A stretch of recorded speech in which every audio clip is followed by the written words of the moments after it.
안녕하세요, 지메입니다. 이번에 할 물건은 서대문구에 있는 아파트입니다. 전용이 84.98이죠. 우리가 흔히 말하는 33평형 정도로 생각하시면 됩니다. 자, 이 위치가 일단 좋습니다. 위치가 지도를 보시면 아시겠지만 잠깐 보면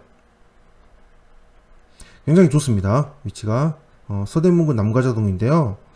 자, 보다시피 근처가 전부 아파트인 곳이고요. 전부 아파트인 곳이고, 여기는 과자역, 디지털 미디어 시티역이 근처에 있습니다. 위치가 굉장히 좋죠. 일단은 물건을 보시면 감정평가 금액은 8억인데요. 8억 500만원인 상태입니다. 자, 8억 500만원인 상태이고, 사용 승인이 09년도이므로 11년 정도 지났으므로 수리는 해야 됩니다. 자, 이 물건의 특징이요, 4층입니다. 4층. 자, 4층에 대해서 한번 생각해 보셔야 되는데요. 아파트는 흔히 말하는 로얄 층수라는 게 존재하잖아요. 일반적으로 뭐 5층에서 뭐 13층 뭐 이 정도, 뭐 10층 뭐 이 근처를 로얄 층수로 얘기하잖아요. 15층 아파트에서는요. 그 다음에 15층은 꼭대기층이니까 제외하고, 그 다음에 맨 밑에 있는 1층은 1층이니까 제외하고요. 그 다음에 여기서 5층에서 14층까지 좋은 층수라고 얘기를 합니다. 그런데 1층은 당연히 다 저렴한 걸 알고 있고요. 15층은 꼭대기 층수라는 거 다 알고 있지만, 이 로얄 층수를 제외한 2층, 3층, 4층은 애매한 층수라는 거예요.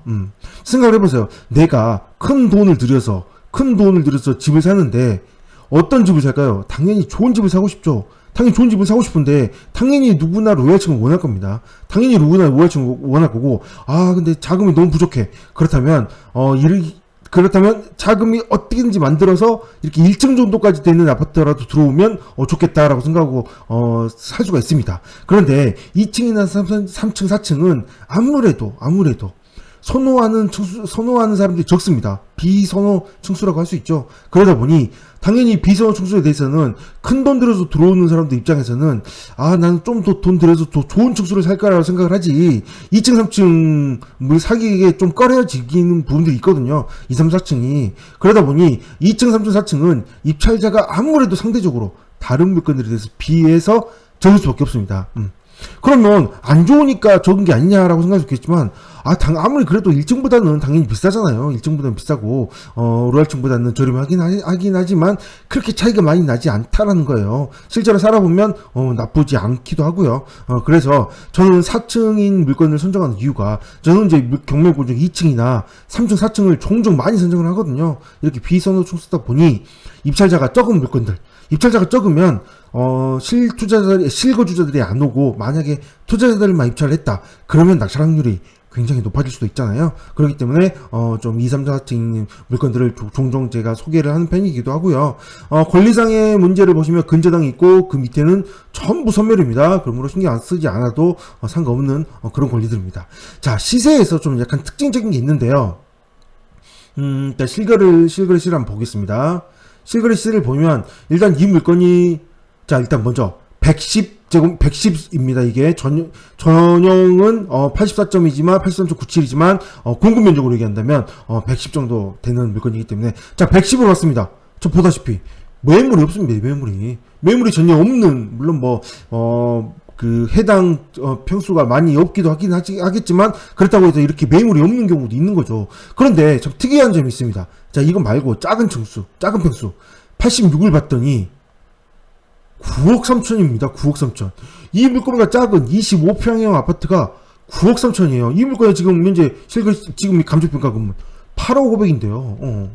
그렇다는 거는 이게 왜 9억 3천일까요? 이게 9억 3천이면 33평형은 10억 가까이 생각해야 되잖아요. 그렇겠죠? 아무래도. 그럼 실거래를 한번 봐보겠습니다. 실거래 봐보시면 이 물건은 정확히 얘기하면 110A거든요. 그래서 110A를 봐보시면, 자, 9억에 거래된 적이 있습니다. 2층 9억, 그 다음 8억 9,900에 14층이 거래됐습니다. 근데 특징이 있습니다. 자, 계약 건월이 6월입니다. 6월. 제가 이제 계속 올리고 있긴 한데, 6월까지는 주춤했다가 7월, 8월, 9월, 이 3개월 동안 굉장히 집값들이 많이 올랐거든요. 다른 평수를 꼭 보셔야 됩니다. 자, 6월까지 보지 마시고요. 6월까지 된 것만 믿지 마시고, 이것만 믿고 입찰한다면 당연히, 오히려 좋은 부분일 수도 있겠죠. 이렇게 실거래 시세를 보고 이 물건은 9억 정도 시세가 되니 그러니까 이걸 낙찰받기 위해서는 9억 아래로 써야 되겠다 이렇게 생각할 수도 있겠잖아요. 그럼 그렇게 9억이 아래로 훨씬 적게 들어오는 입찰들이 많으면 나는 정확한 시세를 알 수 있다면 좀 입찰하는 데 도움이 되지 않을까. 자, 다른 총수를 보겠습니다. 다른 평수를 보겠습니다. 이거는 거래가 없고요. 111B를 봐보면 7월에 거래가 됐는데 9억 5천입니다. 9억 5천이 됐어요. 같은 평수인데 9억 5천에 거래가 됐습니다. 이거만 봐도 벌써 현재는 지금 9월이기 때문에 훨씬 더 9억 5천 이상이 하지 않을까, 이상으로 되지 않을까, 그렇게 볼 수 있는 포인트이지 않을까 싶습니다. 현재 물건이 8억 5백입니다. 9억 5천 이상으로 본다면, 9억 5천 이상으로 본다면, 현재 지금 굉장히 차이를 보이고 있습니다. 4층이라고 하더라도, 9억 5천은 7월이기 때문에 8월, 9월에 어떻게 집값이 더 올랐는지 좀 더 살펴봐야 되겠죠?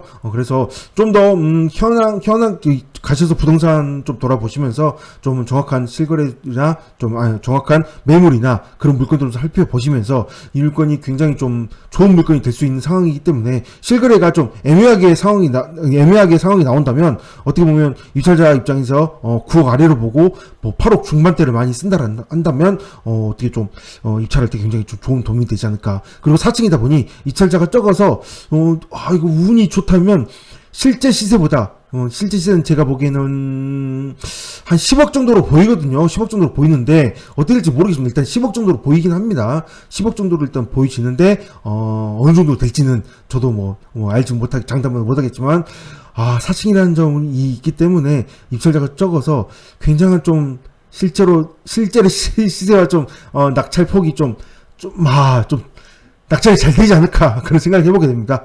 그래서 이 물건을 소개하게 되었습니다. 오늘 여기까지 하겠습니다. 감사합니다.